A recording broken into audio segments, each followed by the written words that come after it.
This video series will focus on refreshing people's knowledge of the weapons of Dauntless, as most of them have been updated with new combos, animations, alternative playstyles, etc.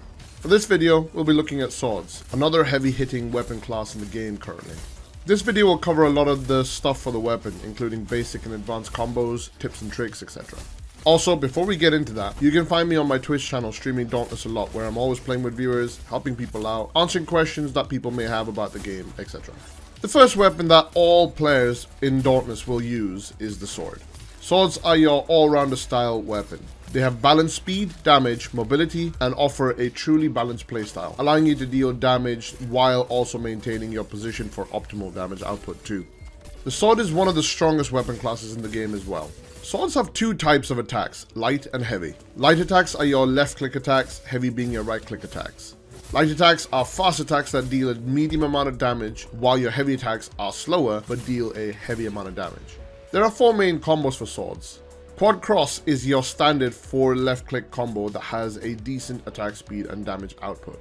Triple elements is a pretty strong combo that is a mix of light and heavy attacks. 3 light attacks followed by 2 heavy attacks that deal a ton of damage makes triple elements one of the strongest damage output moves for sword users. This is one of the strongest DPS moves sword users have access to. Repeating elements starts with 2 heavy attacks, followed by a flurry of light attacks that can be endlessly chained so long as you have stamina. This attack is really handy to use on a staggered behemoth while your Valiant Overdrive special is active. This is due to the sheer damage output and the shockwave spam. The shockwaves hit multiple parts on behemoths, so it's a nice way to hit multiple behemoth parts at the same time, potentially setting up the behemoth for a stagger chain.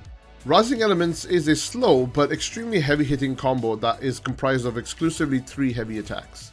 This is extremely handy for when you don't have a big enough window to perform a full triple elements combo, but still wish to dish out some serious hurt to a behemoth in a short time frame.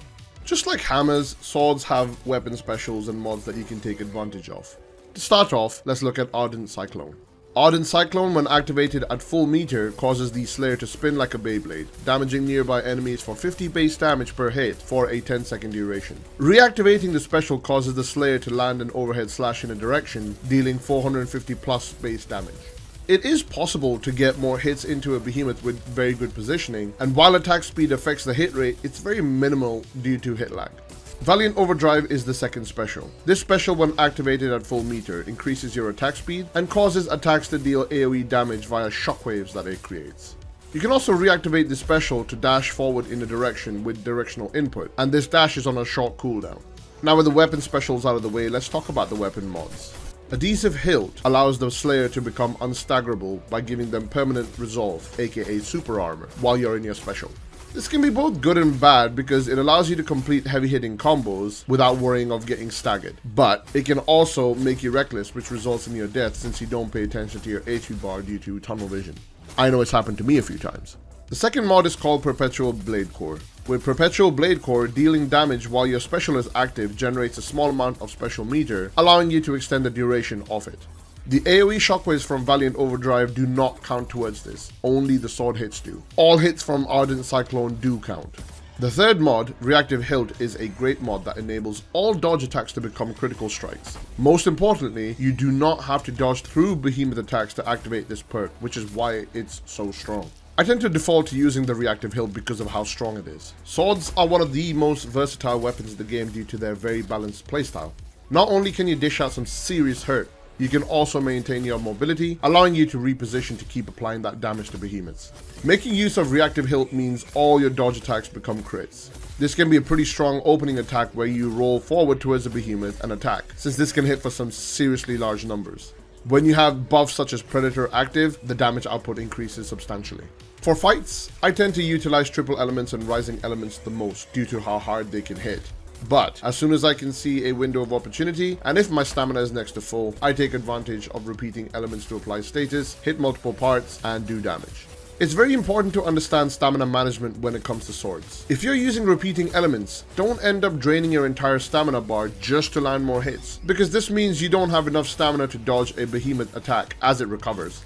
When you're taking advantage of a Predator build, the whole idea is to not get hit to keep that attack buff up. So by minimizing any damage taken, you become a better Slayer and your hunts go faster as well.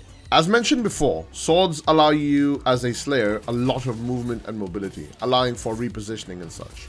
This particular concept is reinforced with the revamped sword special. When Valiant Overdrive is activated, you can press the activation key for that special to do a short dash with a directional input to cover more ground. This allows you to close gaps between behemoths and lower your DPS downtime as you look to move closer and reposition yourself next to a behemoth to continue to damage it. Bear in mind, this dash does have a short cooldown, but even then, it's still extremely handy. Just as an example, when you're fighting Rezakiri and he runs away from you to spam his orbs, you can utilize this special dash to close that gap much faster than your teammates, allowing you to do extra damage to the behemoth while it's still spamming those orbs. Sometimes a couple of seconds is just enough to land enough hits to stagger a behemoth, creating more windows of opportunity for damage. Your sword attacks can also be used to trip behemoths such as M-Main and Shrike with your attacks, so keep this in mind. Tripping is all about timing and may take some time to practice, but honestly, it's a very useful skill to have. It literally creates big damage windows for you and your teammates to lay into the behemoth. That's it for this video. Have you had a chance to extensively use swords? What are your thoughts? Leave a message in the comments below if you have any questions or if you have any thoughts yourself. And I'll see you guys in the next one.